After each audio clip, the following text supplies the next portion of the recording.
আসসালামু আলাইকুম। আজ আমি আপনাদের সাথে শেয়ার করব মিল্ক পুডিং রেসিপি। এই পুডিং বানাতে কোনো রকম পানিতে ভাপ দেওয়ার কোনো ঝামেলা নেই। এটা যে কোনো অনুষ্ঠানে পরিবেশন করতে পারবেন। এছাড়াও ফালুদা বা সাবুদানা তৈরিতেও অ্যাড করতে পারেন। রেসিপিটি কেমন লেগেছে অবশ্যই কমেন্ট করে জানাবেন। রেসিপিটি ভালো লাগলে একটা লাইক দিয়ে চ্যানেলটা সাবস্ক্রাইব করে দিবেন। চলে যাচ্ছি মূল রেসিপিতে। মিল্ক পুডিং বানানোর জন্য আমি এখানে 4 কাপ লিকুইড দুধ নিয়েছি।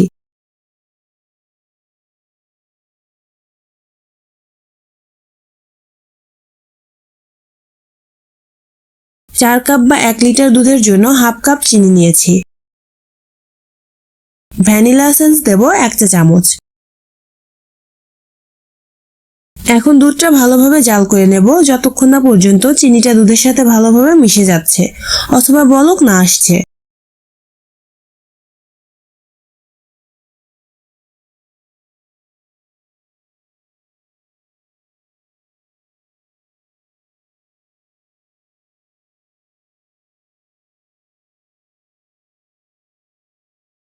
দুধটা যখন খুব ভালোভাবে বলক চলে আসবে এই পর্যায়ে অনবরত নাড়তে হবে আর সেই সাথে আগার আগার পাউডার অ্যাড করতে হবে। 1 লিটার দুধের জন্য আমি এখানে 1 টেবিল চামচ আগার আগার পাউডার ব্যবহার করেছি। সেই সাথে 1 টেবিল চামচ আগার আগার পাউডারের জন্য হাফ কাপ পানি নিয়েছি। এখন একটু গরম দুধের সাথে মিক্স করে পাউডারটা দিয়ে দেব। পুডিং জমানোর জন্য এই পাউডারটা কিন্তু ব্যবহার করতেই হবে।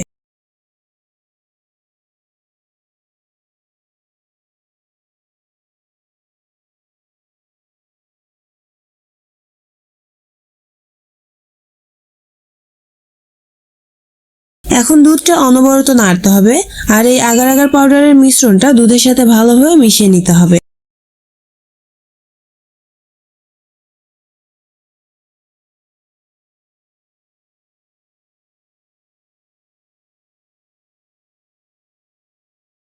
যখন দুধের সাথে খুব ভালোভাবে আগার আগার পাউডারের মিশ্রণটা মিশে যাবে আর দুধটাও বলক উঠবে সেই মুহূর্তে চুলা অফ করে দিয়ে দুধের মিশ্রণটা একটা বাটিতে ঢেলে নেব।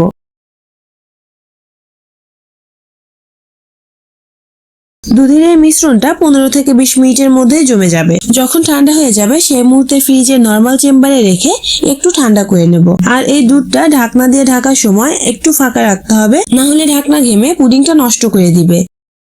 পুডিংটা এভাবেই খাওয়া যায়, তবে একদম সাদা পুডিং দেখতে কিন্তু ভালো লাগে না। এজন্য আমি আর একটা মিশ্রণ রেডি করে নেব। মিশ্রণটা তৈরি করার জন্য লাগবে 2 চা চামচ আগার আগার পাউডার, সাথে নিয়েছি 1/3 কাপ পানি। এখন পানির সাথে আগার আগার পাউডারটা মিশিয়ে রেখে দেব।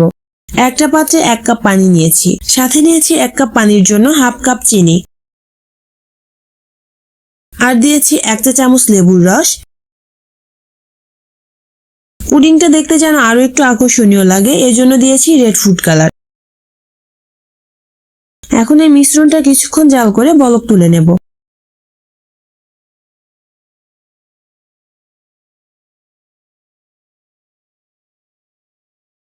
এই পর্যায়ে আগে থেকে পানির সাথে মেশানো আগার আগার পাউডারটা অ্যাড করে দেব।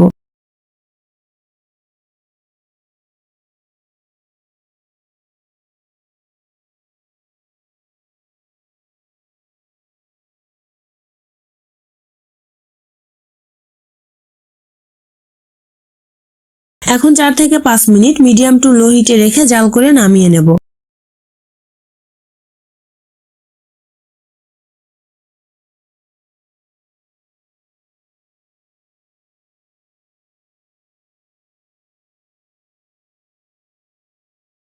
এদিকে পুডিংটা একদম সেট হয়ে গিয়েছে। এখন পুডিং এর ওপর এই মিশ্রণটা ঢেলে দেব।